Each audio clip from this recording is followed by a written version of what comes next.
ॐ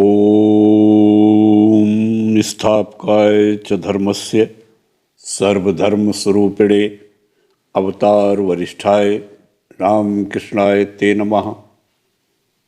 जय ठाकुर, जय माँ। ओम शिव शिव शिव। समाधि तत्व। श्री रामकृष्ण देव सदा ही समाधि मग्न रहते हैं। केवल राखाल आदि भक्तों की शिक्षा के लिए उन्हें लेकर व्यस्त रहते हैं, जिससे उन्हें चैतन्य प्राप्त हो। वे अपने कमरे के पश्चिम वाले बरामदे में बैठे हैं। प्रातःकाल का समय मंगलवार 18 दिसंबर 1883। स्वर्गीय देवेंद्र ठाकुर की भक्ति और वैराग्य की बात पर वे उनकी प्रशंसा कर रहे हैं। राखाल आदि बालक भक्तों को देखकर कह रहे हैं, वे भले पुरुष हैं, परंतु जो लोग गृहस्थाश्रम में प्रवेश न कर लड़कपन से ही सुखदेव आदि की तरह दिन रात ईश्वर का चिंतन करते हैं, कौमार अवस्था में वैराग्यवान हैं, वे धन्य हैं। गृहस्थ की कोई न कोई कामना वासना रहती ही है। यद्यपि उसमें कभी कभी भक्ति, अच्छी भक्ति दिखाई देती है। मथुर बाबू न जाने किस एक मुकदमे में फंस गए थे। मंदिर में माँ काली के पास आकर मुझसे कहते हैं, बाबा माँ को एक अर्घ्य दीजिए ना। मैंने उदार मन से दिया, परंतु कैसा विश्वास है कि मेरे देने से ही ठीक होगा। रति की माँ की इधर कितनी भक्ति है, अक्सर आकर कितनी सेवा टहल करती है। रति की माँ वैष्णव है।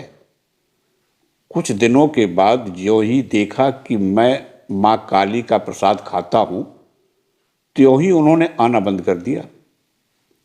कैसा एकांकी दृष्टिकोण है।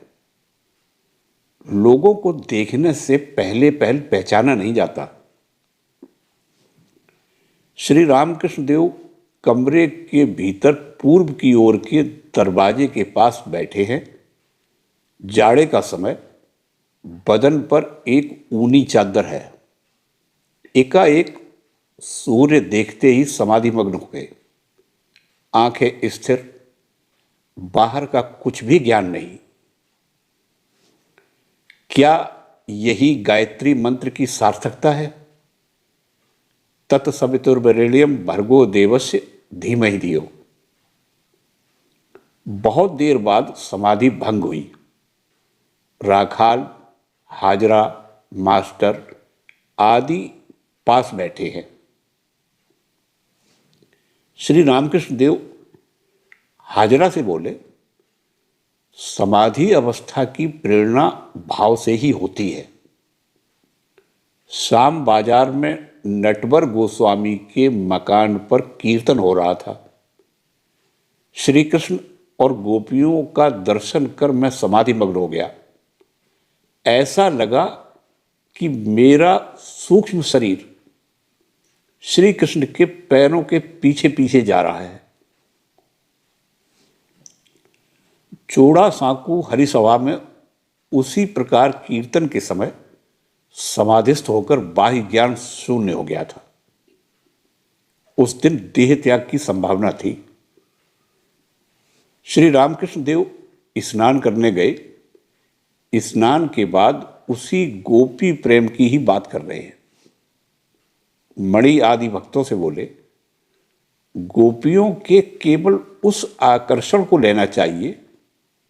इस प्रकार के गाना गाओ। सखी, वह वन कितनी दूर है जहां मेरे श्याम सुंदर है। मैं तो चल भी नहीं सकती। जिस घर में कृष्ण नाम लेना कठिन है, उस घर में तो मैं किसी भी तरह नहीं आऊंगी। श्री रामकृष्ण देव ने राखाल के लिए सिद्धेश्वरी के नाम पर कच्चे नारियल और चीनी की मन्नत की है। मणि से कह रहे हैं, तुम नारियल और चीनी का दाम दोगे। दोपहर के बाद श्री रामकृष्ण देव राखाल, मणि आदि के साथ कलकत्ते के श्री सिद्धेश्वरी मंदिर की ओर गाड़ी पर सवार होकर आ रहे हैं। रास्ते में सिमरुआ बाजार से कच्चा नारियल और चीनी खरीदी गई। मंदिर में आकर भक्तों से कह रहे हैं, एक नारियल काटकर चीनी मिलाकर मां को अर्पण करो। जिस समय मंदिर में आ पहुंचे उस समय पुजारी लोग मित्रों के साथ मां काली के सामने ताश खेल रहे थे। यह देखकर श्री रामकृष्ण देव भक्तों से कह रहे हैं, देखा, ऐसे स्थानों में भी ताश। यहां पर तो ईश्वर का चिंतन करना चाहिए। अब श्री रामकृष्ण देव यदु मलिक के घर पर पधारे हैं। उनके साथ अनेक बाबू लोग आए हैं। यदु बाबू कह रहे हैं, पधारिए पधारिए। आप में कुशल प्रश्न के बाद श्री रामकृष्ण देव बातचीत कर रहे हैं। श्री रामकृष्ण देव हंसकर बोले, तुम इतने चापलूसी क्यों रखते हो? यदु हंसते हुए बोले, इसलिए कि आप उनका उद्धार करें। सभी हंसने लगे। श्री रामकृष्ण देव बोले, चापलूस लोग समझते हैं कि बाबू उन्हें खुले हाथ धन दे देंगे, परंतु बाबू से धन निकालना बड़ा कठिन काम है। एक सियार का बैल को देख उसका फिर साथ न छोड़े। बैल घूमता फिरता है, सियार साथ साथ है।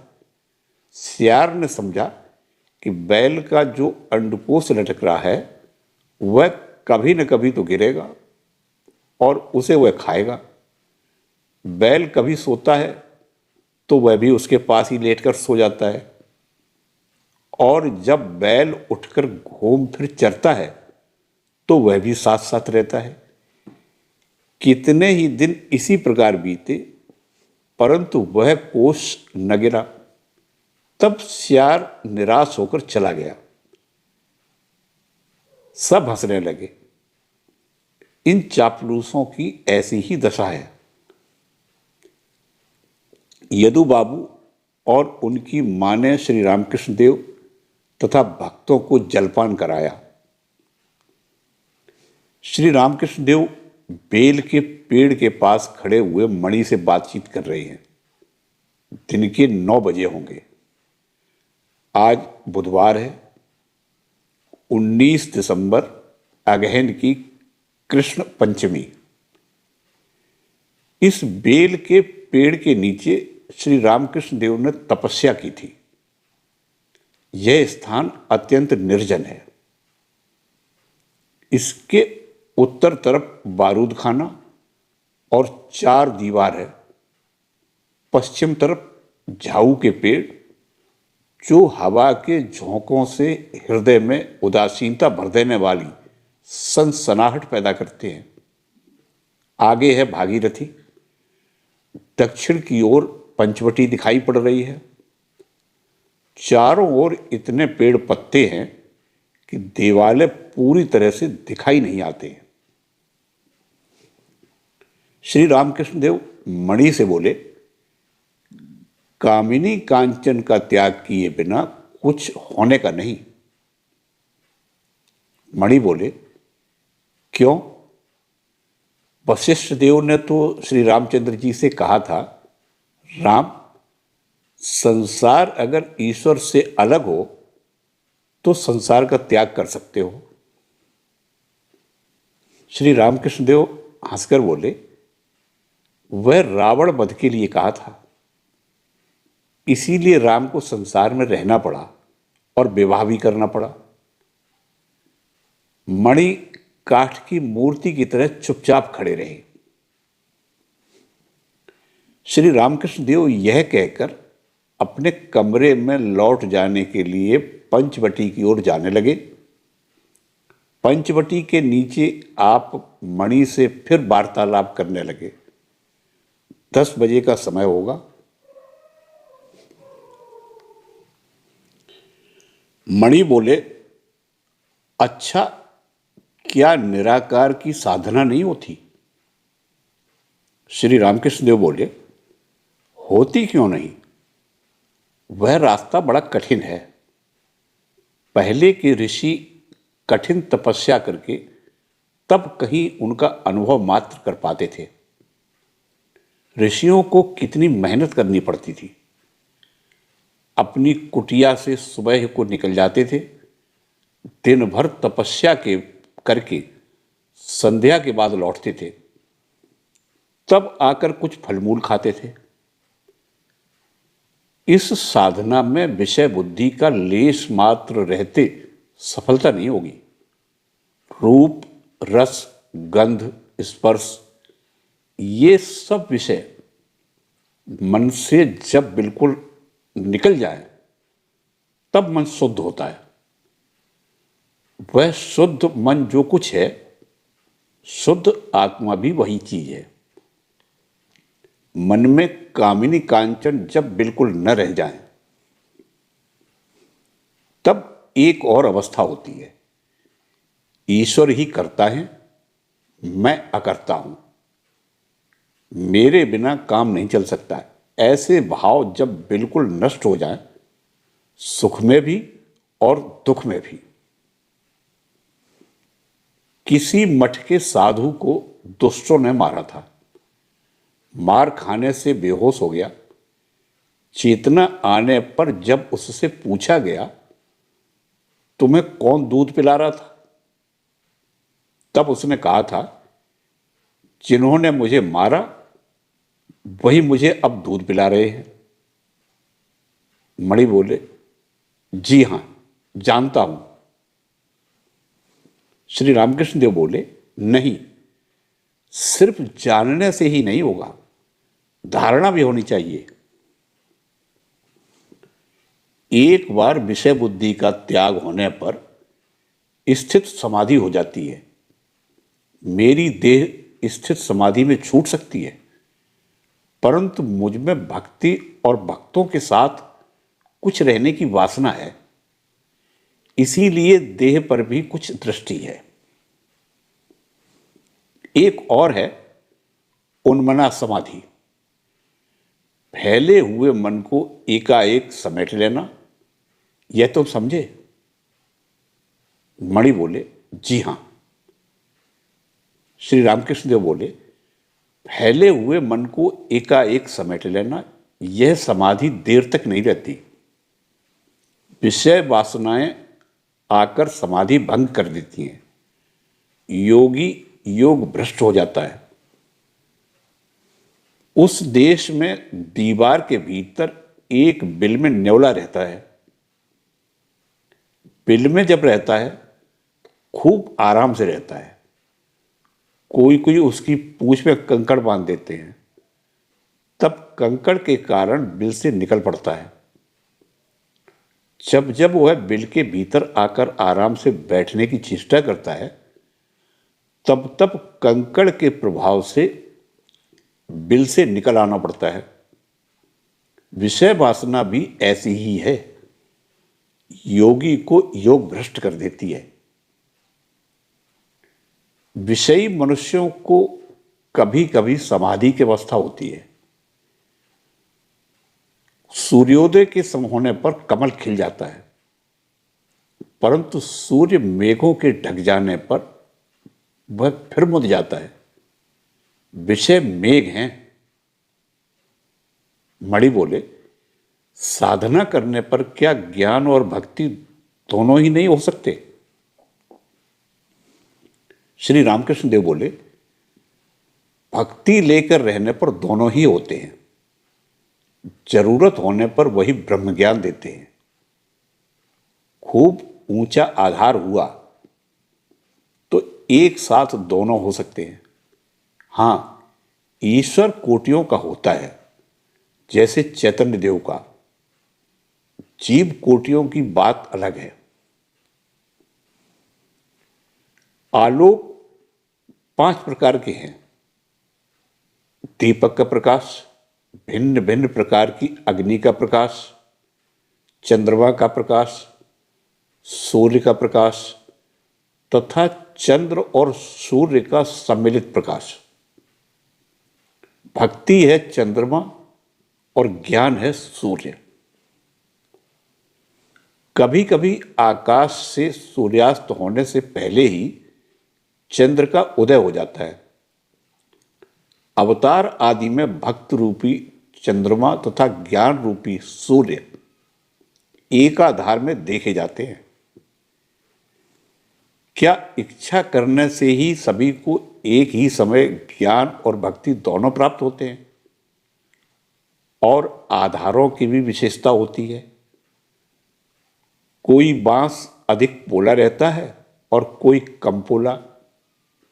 और फिर सभी में ईश्वर की धारणा थोड़ी ही होती है। शेर भर के लोटे में क्या 2 शेर दूध आ सकता है?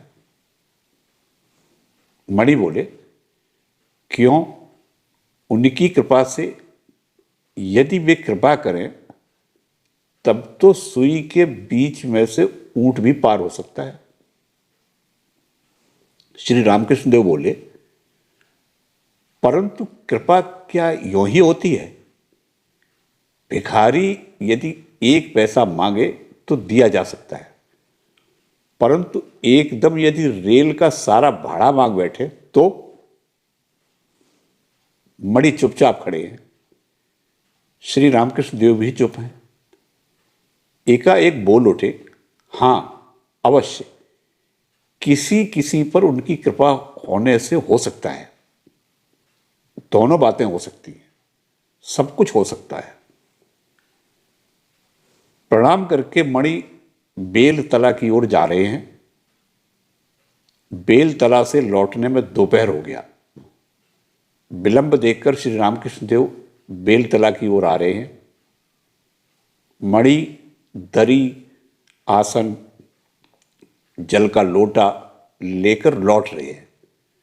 पंचवटी के पास श्री रामकृष्ण देव के साथ साक्षात्कार हुआ। उन्होंने उसी समय भूमि पर लौटकर श्री रामकृष्ण देव को प्रणाम किया। श्री रामकृष्ण देव मणि से बोले, मैं जा रहा था तुम्हें खोजने के लिए। सोचा इतना दिन चढ़ आया, कहीं दीवार फांदकर भाग तो नहीं गया। तुम्हारी आंखें उस समय जिस प्रकार देखी थी, उससे सोचा कहीं नारायण शास्त्री की तरह भाग तो नहीं गया। उसके बाद फिर सोचा नहीं, वह भागेगा नहीं। फिर काफी सोच समझकर काम करता है। फिर रात को श्री रामकृष्ण देव मणि के साथ बातें कर रहे हैं। राखाल, लाटू, हरीश आदि। श्री रामकृष्ण देव मणि के से बोले, अच्छा, कोई कोई कृष्ण लीला की आध्यात्मिक व्याख्या करते हैं, तुम्हारी क्या राय है? मणि बोले, विभिन्न मतों से भी क्या हानि है? भीष्मदेव की कहानी आपने कही है। सर सैया पर देह त्याग के समय उन्होंने कहा था, मैं रो क्यों रहा हूं? वेदना के लिए नहीं। जब सोचता हूं कि साक्षात नारायण अर्जुन के सारथी बने हैं, परंतु फिर भी पांडवों को इतनी विपत्तियां झेलनी पड़ी, तो उनकी लीला कुछ भी समझ नहीं सका, इसलिए रो रहा हूं। फिर हनुमान की कथा आपने सुनाई है। हनुमान कहा करते थे, मैं बार, तिथि, नक्षत्र आदि कुछ भी नहीं जानता, मैं केवल एक राम का चिंतन करता हूं।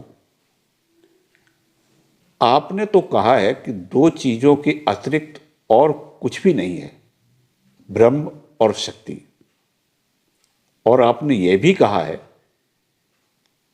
कि ब्रह्म ज्ञान होने पर वे दोनों एक ही जान पड़ते हैं, एक मेवा द्वितीयम। श्री रामकृष्ण देव बोले, हां ठीक, वस्तु प्राप्त करना है तो कांटेदार जंगल में से जाकर लो या अच्छे रास्ते से जाकर लो। अनेकानेक मत अवश्य हैं। तोतापुरी कहा करता था, मत मतांतर के कारण साधु सेवा न हुई। एक स्थान पर भंडारा हो रहा था, अनेक साधु संप्रदाय थे, सभी कहते हैं कि मेरी सेवा पहले हो, उसके बाद दूसरे संप्रदायों की। कुछ भी निश्चय न हो सका। अंत में सभी चले गए और वेश्याओं को खिलाया गया। मणि बोले, तोतापुरी महान व्यक्ति थे। श्री रामकृष्ण देव बोले, हाजरा कहते हैं मामूली। नहीं भाई, वाद विवाद से कोई काम नहीं। सभी कहते हैं कि मेरी घड़ी ठीक चल रही है। देखो, नारायण शास्त्री को तो प्रबल वैराग्य हुआ था। उतने बड़े विद्वान स्त्री को छोड़कर लापता हो गए। मन से कामिनी कांचन का संपूर्ण त्याग करने से तब योग सिद्ध होता है। किसी किसी में योगी के लक्षण दिखते हैं। तुम्हें षठ चक्र के बारे में कुछ बता दूं। योगी षठ चक्र को भेद कर उनकी कृपा से उनका दर्शन करते हैं। षठ चक्र सुना है ना? मणि बोले, वेदांत मत में सप्तभूमि। श्री रामकृष्ण देव बोले, वेदांत मत नहीं, वेद मत। षठ चक्र क्या है जानते हो? सूक्ष्म देह के भीतर सब पद्म है। योगीगण उन्हें देख सकते हैं, जैसे मोम के बने वृक्ष के फल और पत्ते। मणि बोले, जी हां, योगीगण देख सकते हैं। एक पुस्तक में लिखा है, एक प्रकार की कांच होती है जिसके भीतर से देखने पर बहुत छोटी चीजें भी बड़ी दिखती हैं। इसी प्रकार योग द्वारा वे सब सूक्ष्म पद्म देखे जाते हैं। श्री रामकृष्ण देव ने पंचवटी के कमरे में रहने के लिए कहा है। मणि उसी कमरे में रात बिताते हैं। प्रातःकाल उस कमरे में अकेले गा रहे हैं। हे गौर, मैं साधन भजन से हीन हूं, मैं हीन दीन हूं, मुझे छूकर पवित्र कर दो। हे गौर, तुम्हारे श्री चरणों का लाभ होगा, इसी आशा में मेरे दिन बीत गए। हे गौर, तुम्हारे श्री चरण तो अभी तक नहीं पा सका। एकाएक खिड़की की ओर ताक कर देखते हैं, श्री रामकृष्ण देव खड़े हैं। मुझे छूकर पवित्र करो, मैं दीनहीन हूं। यह वाक्य सुनकर श्री रामकृष्ण देव की आंखों में आंसू आ गए। फिर दूसरा गाना हो रहा है। मैं शंख का कुंडल पहनकर गेरुआ वस्त्र पहनूंगी, मैं योगिनी के वेश में उसी देश में जाऊंगी जहां मेरे निर्दय हरि हैं। श्री रामकृष्ण देव राखाल के साथ घूम रहे हैं। जय ठाकुर, जय मां।